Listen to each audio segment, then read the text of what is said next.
శ్రీ కంచి కామాక్షి అమ్మవారి జ్యోతిశక్తి పీఠం. మీకు ఎటువంటి సమస్యలు ఉన్నా ఫోన్ ద్వారానే మా గురువు గారు జ్యోతిష్యం చెబుతున్నారు.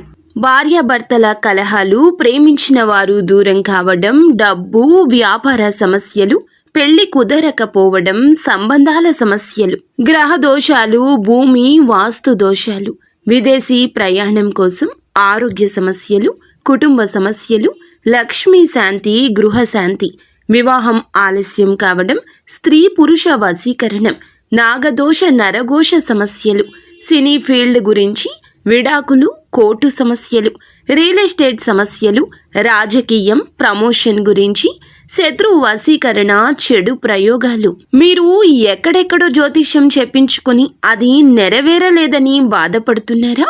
స్త్రీ పురుష వశీకరణకు ప్రత్యేక పూజలు చేసి మా గురువు గారు 100% పరిష్కారాన్ని చూపిస్తారు. ఎటువంటి సమస్యలకైనా ఒక్కసారి నమ్మకంతో మా గురువు గారు గోపీరాజు గారిని సంప్రదించండి. Phone number 9815559967. ఈ రోజున ఈ రాశి జాతకులు గుండె ధైర్యం చేసుకుని ఈ వీడియో చూడండి. ఈ వీడియోలో చాలా అంశాలే ఉన్నాయి. మీరు తెలుసుకోవాల్సిన అంశాలు ఇవి. ఒక వార్త కూడా దాగి ఉంది. ఎలా ఉండబోతుంది అనే వివరాలు వీడియోలో తెలిస్తే మీకే అర్థమవుతుంది. వీడియోలో చెప్పే ప్రతి మాట సాక్షాత్తు పరమశివుడే మా నోటి ద్వారా మీకు తెలియజేస్తున్నాడంటూ జ్ఞాపకం ఉంచుకోండి.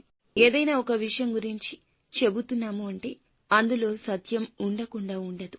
ఒకసారి ఈ వీడియోలో చూసి తెలుసుకుని వాస్తవ పరిస్థితులకు అనుసంధానం చేస్తే మీకే అంతా బోధపడుతుంది. వీడియో నచ్చితే తప్పకుండా ఒక చిన్న లైక్ చేసి మమ్మల్ని సపోర్ట్ చేయండి. ఇక ఆలస్యం లేకుండా వీడియోలోకి వచ్చేద్దాం. ఖచ్చితంగా ఈ రోజున వీరికి పుత్ర శోకం కలగబోతుంది. మీ పుత్రుల్లో ఎవ్వరైనా సరే ఈ రోజున వారి విషయంలో మీకు ఒక ఆపద వస్తుంది. వారికి వచ్చిన కష్టం మీ గుండె దడ పుట్టిస్తుంది. వారి వల్ల మీకు ఇబ్బందులు కలగొచ్చు. వారు చేసిన చిన్న చిన్న పొరపాట్లు ఈ రోజున మీకు కష్టాన్ని కలిగించవచ్చు. మీ యొక్క సంతానం రీత్యా దురలవాట్లకు లోను అయ్యారు అనే వార్త కావచ్చు, ధన నష్టం కలిగిన వార్త కూడా కావచ్చు, లేదా వారి మానసిక ప్రశాంతతకు భంగం కలిగించిన వార్త కావచ్చు. మీరు వినే అవకాశం కనిపిస్తుంది. మీరు ఈ రాశి జాతకులైతే మీకు కూడా ఇటువంటి ఇబ్బందులు కలగొచ్చు. అలాగే మీరు అవివాహితులు అయితే మీ యొక్క సోదరులు కానీ, సోదరి కానీ, కన్న తల్లిదండ్రుల విషయంలో కానీ ఈ రోజు కొంచెం జాగ్రత్త. వారి యొక్క మానసిక స్థితిలో ఏదైనా మార్పు గమనిస్తే ఖచ్చితంగా వారికి తోడు నీడగా ఉండండి. వారి యొక్క మానసిక స్థైర్యాన్ని కోల్పోనివ్వద్దు. ఎప్పుడూ వదలకుండా, దూరంగా ఉంచకుండా ఆత్మీయంగా దగ్గరకు తీసుకోండి. వారి యొక్క కష్టంలో జాగ్రత్తలు చెప్పండి. అలాగే మీ యొక్క సంతానం నుంచి దూరం కావద్దు. బిడ్డల్ని ఎంత కాపాడుకుంటే వారి భవిష్యత్తు అంత సరి చేసిన వారవుతారు. ఇప్పుడు కాపాడుకోకపోతే, కంటికి రెప్పలా చూసుకోకపోతే జరిగే ప్రమాదాన్ని ఆపలేరు, అంచనా వెయ్యలేరు. ఈ రోజు ఈ యొక్క మాటను అజాగ్రత్తగా తీసుకోవద్దు. ఎవరైనా మీ యొక్క సంతానమైనా, సోదరులైనా, కన్న తల్లిదండ్రులైనా వారి పట్ల ఒకంత జాగ్రత్తగా ఉండండి. ఒకవేళ మీది కూడా ఇదే రాశి అయితే ప్రమాదం ఎలా మీ దరికి వస్తుందో కూడా తెలియదు. కావున అప్రమత్తత అవసరము. కోపం, ఆవేశం పక్కన పెట్టండి. ప్రేమగా ఉండండి. వారితో ప్రేమగా మెలగండి. ఈ యొక్క విషయం మీద ధ్యాస పెట్టండి. పుత్ర వియోగం కూడా కలిగే అవకాశం లేకపోలేదు. ఇది గ్రహ నీచ స్థితి కావున ముందస్తు జాగ్రత్తలు పాటించాల్సిందే. జరిగే ప్రమాదాల నుంచి మిమ్మల్ని మీరు కాపాడుకోండి. మీ యొక్క సంతానాన్ని, బంధాలను కాపాడుకోండి. అప్పుడే ప్రమాదాన్ని ఆపిన వారమవుతాం. మిగతాదంతా భగవంతునిపై భారం వేయండి. అందరికీ ఇలాగే ఉంటుందని కాదండి. ఈ రోజు కొంతమందికి ఇత్యాది మార్పులు కలగబోతున్నాయి. అనుకోని విధంగా ప్రమాదం మీ వైపు దూసుకొస్తుంది. ధైర్యంగా ఉండండి. భగవంతుడు ఏదైనా చూసుకుంటాడు. మనుషుల్ని కాదు పూజించేది, ఆరాధించేది భగవంతుణ్ణి. కాబట్టి భగవంతుడు అద్భుతాలు చేస్తాడు.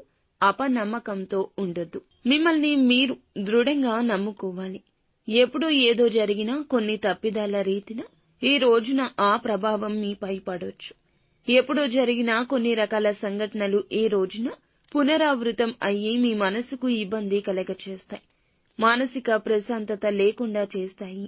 కావున ఈ రోజున అన్నింటినీ గుర్తు తెచ్చుకుని బాధపడే కంటే కూడాను భగవంతుని సన్నిధానానికి వెళ్లి కాస్తంతసేపు మానసిక ప్రశాంతత పొందుకోవడం తప్పనిసరి.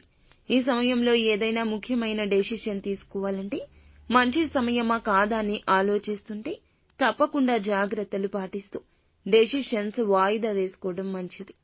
ఏదైనా మీ కార్యాలు పూర్తి చేయడానికి సమయం అనుకూలంగా ఉంటుంది. కానీ నూతన నిర్ణయాలకు కాస్త అగమ్యగోచరంగా ఉంటుంది. కొన్ని రకాల ప్రాబ్లమ్స్ ని ఎదుర్కోవాల్సి వస్తుంది. కాబట్టి కొంచెం జాగ్రత్త. వృత్తిరీత్యా అయినా ఉద్యోగరీత్యా అయినా ఎటువంటి రంగాల్లో అయినా జాగ్రత్తలతో పాటుగా ఖర్చు పెట్టే ధనం విషయంలో కూడా అప్రమత్తంగా ఉండండి. డబ్బు ఉంది కదా అని ఖర్చు పెట్టొద్దు. ఆకస్మిక ధన నష్టం ఎదుర్కొంటారు. తీసుకున్న నిర్ణయాలు నష్టాలు కలగచేస్తాయి. ఫ్రెండ్స్, చూశారుగా? ఈ వీడియో మీకు నచ్చితే తప్పకుండా ఒక చిన్న లైక్ చేసి